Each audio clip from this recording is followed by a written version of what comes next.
Hello बच्चों, तो कैसे हो आप लोग। यहाँ पर फाइनली कक्षा 10वीं वालों के लिए संस्कृत का वेरी इंपॉर्टेंट टॉपिक हम यहाँ पर डिस्कस करने वाले हैं बच्चों, जो आपको कम से कम 2 नंबर यहाँ पर आपको देने वाला है। टॉपिक है आपका प्रश्न निर्माण। आपको प्रश्न निर्माण कैसे करना है, किन चीज़ों का ध्यान रखना है, कौन सी चीज़ें आपके दिमाग में फिट होनी चाहिए, ये सारी चीज़ें हम यहाँ पर डिस्कस करने वाले हैं बच्चों। ठीक है, देखो यहाँ पर हम क्वेश्चन पढ़ के यहाँ पर समझते हैं पहले। ठीक है, पहला क्वेश्चन देखो, शक्तियानम कुज जल मिलम धूम मुज्जति।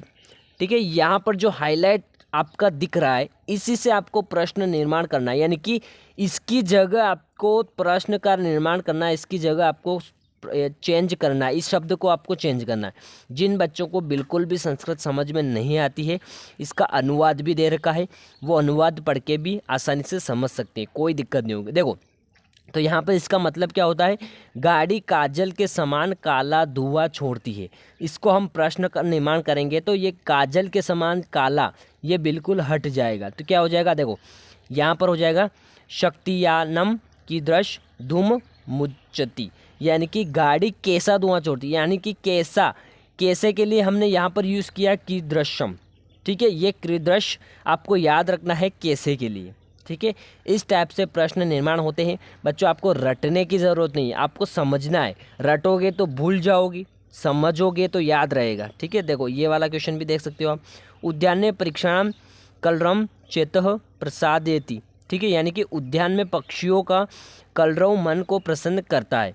तो यहाँ पर क्या आएगा प्रश्न निर्माण में, उद्याने केशाम कलरव चेतः प्रसादयति, यानी उद्यान में किनका कलरव मन को प्रसन्न करता है, यानी कि किनके के लिए आपको क्या करना है, केशाम का यूज़ करना है। इस तरीके से आपको क्वेश्चन अच्छे से समझना है, सारी चीज़ें आपको अच्छे से समझनी है, फिर आपको प्रश्न का निर्माण यहाँ पर करना होगा। ठीक है, मन से आप नहीं कर सकते हो। संस्कृत है, कोई दूसरा टॉपिक होता तो आप मन से भी बना सकते थे, लेकिन संस्कृत में आपको संस्कृत में ही लिखना पड़ेगा। ठीक है, बहुत सारे इसमें दे रखे हैं, सारे आपको अच्छे से पढ़ लेना है। परीक्षा अध्ययन के सारे एग्जाम्पल आपको पढ़ना है, इसमें इंपॉर्टेंट ऐसा कुछ भी नहीं है, सारे इंपॉर्टेंट है बच्चों।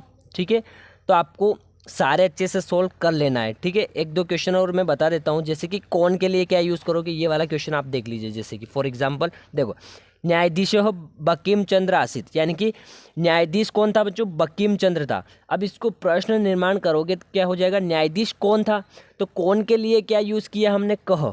अब कौन के लिए आपको पता चल गया, कह यूज़ आपको करना है, तो आप आसानी से इसको बना पाओगे। तो न्यायाधीश कह आसित, इसको प्रश्न निर्माण हमने बना दिया है। ठीक है, इस तरीके से आपको चीज़ें याद रखनी है। देखो कहाँ के लिए भी यहाँ पर देखो दे रखा है, ये वाला पढ़ लो। देखो जैसे कि उभो शव चत्वरे स्थापित वंतो, यानी कि दोनों ने शव को चौराहे पर रख दिया। अब देखो इसका प्रश्न निर्माण कैसे करोगे, देखो इसकी जगह क्या लिखोगे, उभो शव कुत्र स्थापित वंतो, यानी कि दोनों ने शव को कहाँ रख दिया। अब चौराहे की जगह क्या रखो, कहाँ रखा है वो बताना है। अब कहाँ के लिए कौन सा वर्ड यूज़ हुआ यहाँ पर, कुत्र, क्या यूज़ हुआ, कुत्र। यही चीज़ें आपको ध्यान रखनी। ये सारे क्वेश्चन जो है ना, सबको अच्छे से पढ़ना है। आपको देखना है कि कौन सी जगह क्या यूज़ किया है। जैसे यहाँ पर कासाम, कासाम किसकी जगह यूज़ हुआ है, ठीक है, यानी कि किनकी, जहाँ किनकी होगी वहाँ कासाम यूज़ होगा। इस तरीके से आपको समझना बच्चों, आपको रटना नहीं है। क्वेश्चन को अच्छे से समझोगे तो आप बना पाओगे। जिस तरीके से मैंने वाच्य परिवर्तन में बताया उस तरीके से आप थोड़ी बहुत ट्रिक अपने मन से भी लगाओगे, ठीक है, तो चल जाएगा, आपको नंबर मिल जाएंगे।